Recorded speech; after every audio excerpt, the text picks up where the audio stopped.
आज मी नरडे म्हणजे पोंग्याची रेसिपी बनवत अशी तळून घेतलेली आहे सर्व मी पोंगे.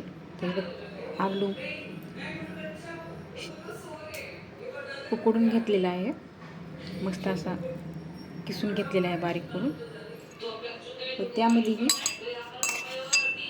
पुदिन्याची पेस्ट केलेली टाकत आहे. तुम्हाला हवं असल्यास तिखट हवं असल्यास यामध्ये 2-3 हिरव्या मिरच्या टाका व त्याचबरोबर आपलं पांढरं मीठ जेवढं चवीपुरतं लागते तेवढं, त्याचबरोबर थोडं लाल तिखट. मुलं तिखट खात नाहीत ना, त्यामुळे थोडं टाकलं, जास्त नाही.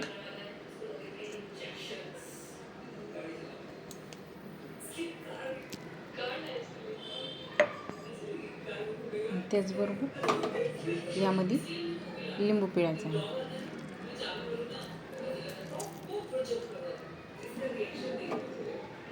आणि यामध्ये नक्की तुम्ही नाही का हे काळं मीठ टाका. आपलं ही रेसिपी बनवताना नक्की तुमच्याकडं पुदिना आणि बघा काळं मीठ असणं आवश्यक आहे. व व्यवस्थित हे सगळं आपण मिक्स करून घेऊयात. तुम्हाला हवं असलं यामध्ये कोथिंबीर पण बारीक करून टाकू शकता. मस्त याच्यात पुदिन्याचा फ्लेवर येतो. आपण पाणीपुरी कसं खातो त्या प्रकारे असं मस्त याचं बॅटर बनतं.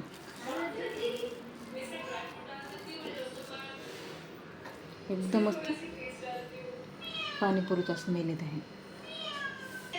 व अशा प्रकारे पोंगे तळलेले आहेत. तर यामध्ये असं व्यवस्थित भरून घ्या.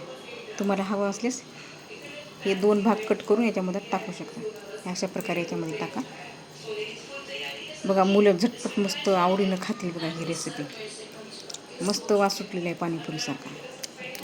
वाटलंच तर तुम्ही असे याचे बारीक असे काप करायचे, त्यात हे मसाला मिक्स करायचा आणि मुलांना द्यायचं खायला.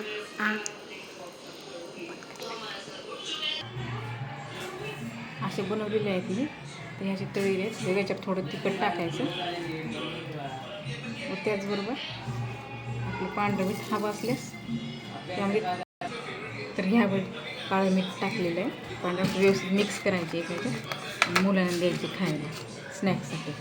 बघा हे असे भरलेले आहेत 2 भाग करून. हे छोटे आहेत ना स्टफिंग, थोडे मोठे असले ना व्यवस्थित भरता येतात.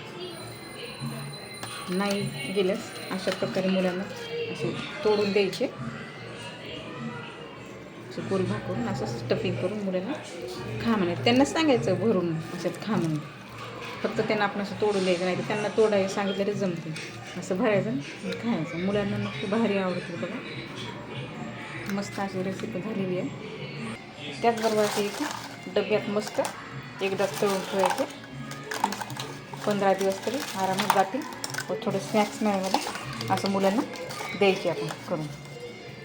आलू फ्राय हे करायचं, शिजवायचं ना, अशात सामान टाकून त्याच्यात व्यवस्थित सामग्री टाकून मिक्स करून द्यायचं मुलांना स्नॅक्ससाठी खायला.